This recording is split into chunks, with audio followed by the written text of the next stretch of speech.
అనర్హత పిటిషన్ల వ్యవహారం త్వరగానే తేలే అవకాశం కనిపిస్తోంది. విచారణకు సిద్ధమైన శోభా నాగిరెడ్డి శాసనసభ్యత్వానికి రాజీనామా చేయడమే కారణంగా చెప్పుకోవచ్చు. అటు తనకు విప్ అందలేదని మరో ఎమ్మెల్యే కాపు రామచంద్రారెడ్డి చెప్పడం కొత్త చర్చకు తావిస్తోంది.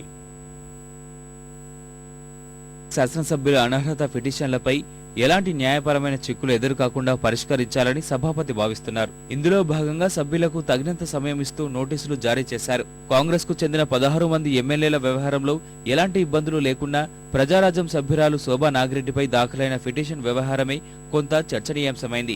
కాంగ్రెస్ లో విలీనమైన ప్రజారాజ్యం పార్టీకి విప్ ఇచ్చే అధికారం లేదంటున్న ఆమె న్యాయపరమైన విచారణకు సిద్ధమని ప్రకటించారు. పిటిషన్ విచారణకు కొంత సమయం పడుతుందని భావిస్తున్న సమయంలో అనూహ్యంగా శాసనసభ్యత్వానికి శోభ రాజీనామా చేశారు. చిరంజీవి గారిని కూడా కోరుతా ఉన్నాను. చిరంజీవి గారితో పాటు 17 మంది ఎమ్మెల్యేలు కూడా కోరుతా ఉన్నాను. ఈ రోజు ప్రజారాజ్యం పార్టీ ఎమ్మెల్యేలుగా గెలిచి కాంగ్రెస్ పార్టీలో కలిసి ఈ రోజు నైతికల గురించి మాట్లాడే హక్కు మీకు కూడా లేదు.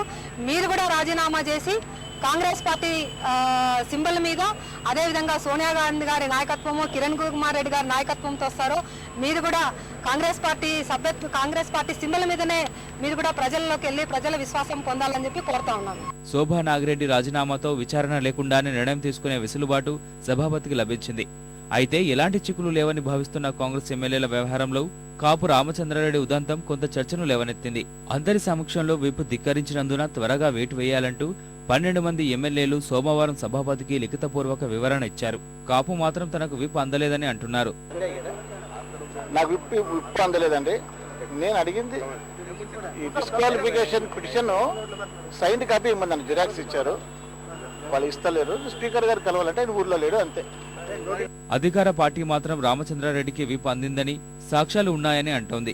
న్యాయపరంగా కూడా వేటు తప్పదన్న అభిప్రాయం వ్యక్తమవుతోంది. శాసనసభ్యుల విచారణ ఆధారంగానే తదుపరి ప్రక్రియతో సభాపతి నిర్ణయం ఉండనుంది. ప్రస్తుతం సభాపతి వద్ద 3 రాజీనామాలు పెండింగ్ లో ఉన్నాయి. వీటిలో కొండా సురేఖ, శోభా నాగిరెడ్డిపై అనర్హత పిటిషన్లు కూడా దాఖలయ్యాయి. కుంజా సత్యవతి రాజీనామాపై సభాపతి నిర్ణయాన్ని ప్రకటించాల్సి ఉంది.